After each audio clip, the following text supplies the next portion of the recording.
सपनों की तलाश ऐसे सपना दिखता था कि वह एक दिन एक बड़ा चित्रकार बनेगा।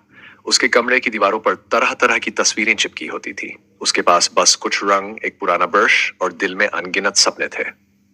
2 साल पहले अली ने यह तय किया कि वह अपने गांव को छोड़कर शहर जाएगा ताकि अपनी कला को साकार कर सके।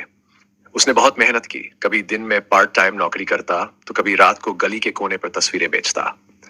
कई बार वह थक जाता, हार मानने का मन करता, लेकिन फिर उसे अपनी माँ की बात याद आती। बेटा, सपने आसानी से पूरे नहीं होते, उनके पीछे भागना पड़ता है, और हार मानने वालों के सपने कभी पूरे नहीं होते। 2 साल की लगातार मेहनत और संघर्ष के बाद आज उसकी पहली प्रदर्शनी थी।